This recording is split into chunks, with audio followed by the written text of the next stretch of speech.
안녕하세요. 자신감과 행복 찾기로 여러분과 얘기를 나눌 조현재 교수입니다.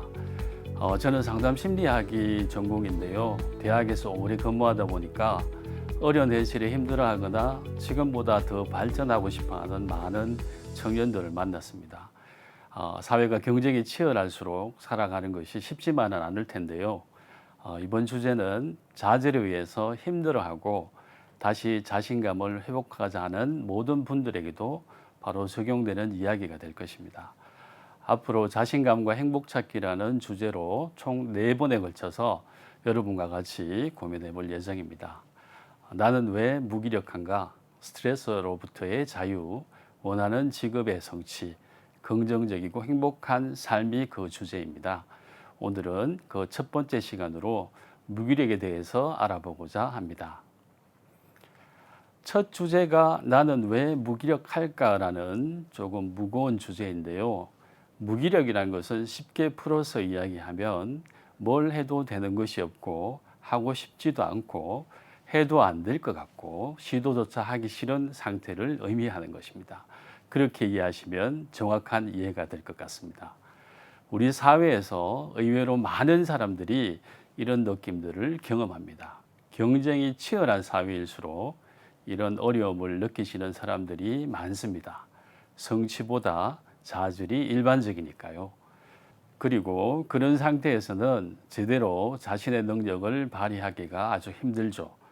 이런 상태가 왜 생기는가 하는 해답을 주는 아주 유명한 심리학 실험이 있습니다.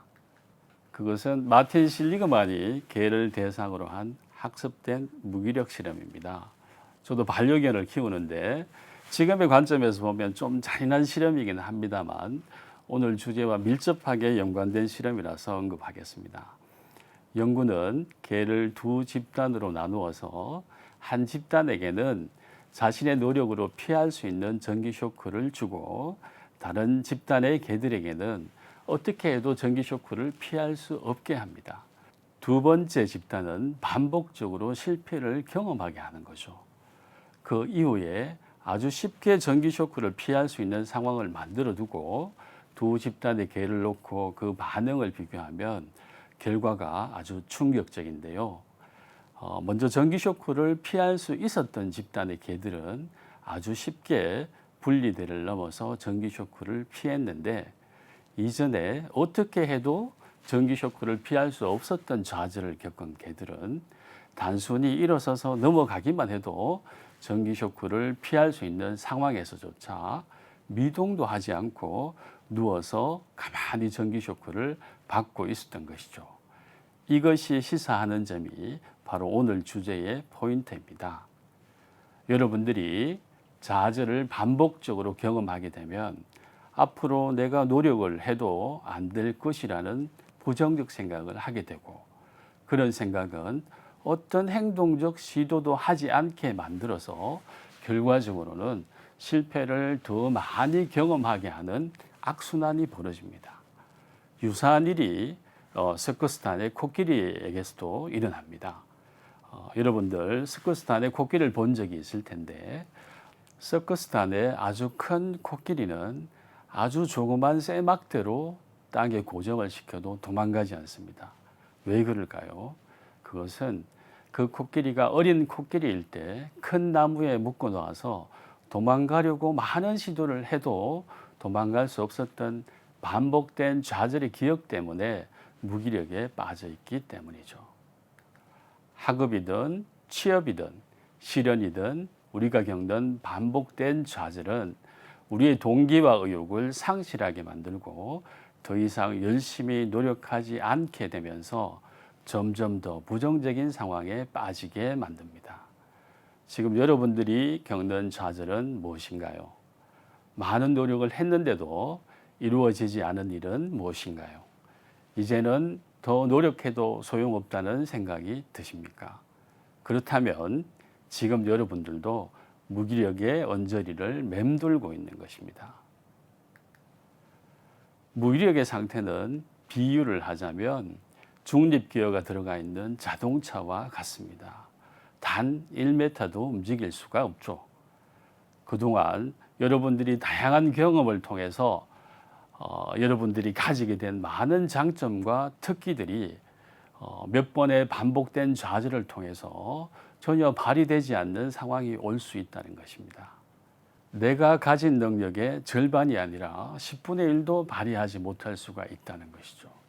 이럴 때 여러분들이 해야 할 가장 시급한 일은 더 큰 목표를 찾고 더 멋진 일을 찾는 것이 아니라 소소한 성취 경험을 가지는 것입니다. 나는 할 수 있어. 난 능력 있는 사람이야. 해낼 수 있어. 라고 100번을 외쳐도 여러분이 무기력의 상태에 있는 경우 그 무기력의 부정적인 영향력은 단순한 자기 체면으로 이겨낼 수가 없습니다.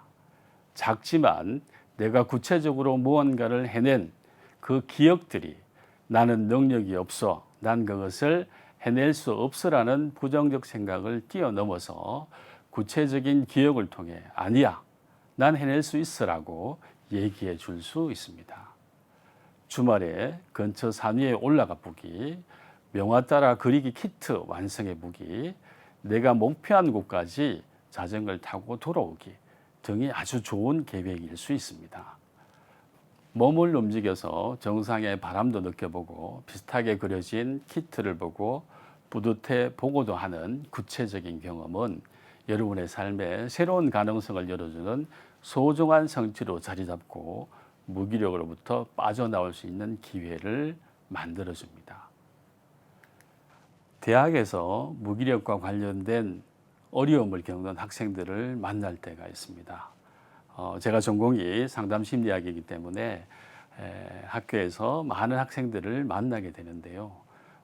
제가 기억나는 학생이 한 명 있습니다. 저희 학교에서는 학사 경고를 받은 경우는 의무적으로 상담을 하도록 규정이 되어 있는데 그 학생도 세 번째 연속으로 학사 경고를 맡은 학생이었습니다. 사실 대학에서 여러 가지 기준이 있지만 학업에서 그런 강력한 실패를 경험한다는 것은 그 개인한테 상당한 좌절감을 줄 수밖에 없죠. 그래서 그 학생도 거의 졸업을 포기하는 정도까지 생각을 하고 있었는데 그때 필요한 것은 그렇게 큰 성취가 필요한 게 아닙니다. 그래서 저는 그 학생을 데리고 상담을 하면서 아주 작은 목표를 처음에 잡았습니다. 그 작은 목표라는 것은 뭐냐면 수업을 빠지지 않고 끝까지 듣도록 하는 거, 그리고 수강하는 과목의 숫자를 줄이는 거, 이 두 가지만 먼저 해보자라고 제가 제안을 했었습니다. 그래서 그 학생이 어쨌든 자기도 위기 상황을 느끼고 제가 했던 얘기들이 잘 이해가 되었는지 몰라도 그 학기 동안 학점을 좀 줄이면서 과목을 조정은 했지만 수업을 들은 과목들은 모두 다 학점을 받는 그런 결과를 얻었습니다. 그리고 그 중에 한 과목은 그 학생 입장에서는 거의 기적과 같은 B뿔이라는 성적을 받았습니다. 누구나 받을 수 있는 거지만 받지 못했던 사람한테는 그것도 기적일 수 있겠죠. 그래서 아직도 기억나는데 그 학생이 성적표를 받고 B뿔이 나왔다는 사실을 기뻐서 저한테 톡을 했던 그 장면이 아직도 기억납니다. 그런 사소한 변화와 사소한 성공이 지속적인 변화의 씨앗이 되죠. 그래서 그 다음 학기에는 좀 더 많은 과목을, 그 다음 학기에는 좀 더 높은 평점을 제가 2년 정도 상담을 한 끝에 아주 괜찮은 성적으로 지역의 중견 기업에 취직을 한 아주 기억나는 그런 성공의 사례가 있습니다. 큰 것부터 이루지 말고 사소하게 작은 것부터 조금씩 해나가면 그 성공의 구체적인 기억들이 바로 여러분들을 변화시키는 거겠죠.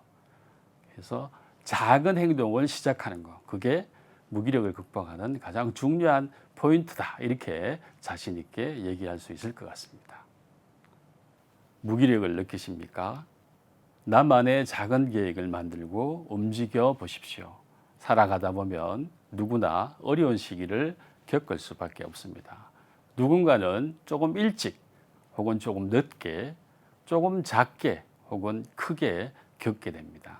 하지만 분명한 사실은 모두가 다 겪는다는 것입니다. 그럴 때 여러분에게 필요한 것은 작은 성취의 구체적인 경험들입니다. 그 씨앗이 모이면 여러분들은 다시 뛸 수 있는 용기가 생깁니다. 부러진 운동화끈을 매는 것, 그것이 바로 작은 성취입니다. 바로 시작하십시오. 오늘 무기력에 대한 얘기는 여기까지 하고 다음 얘기는 스트레스에 관한 주제로 강의를 진행하겠습니다. 감사합니다.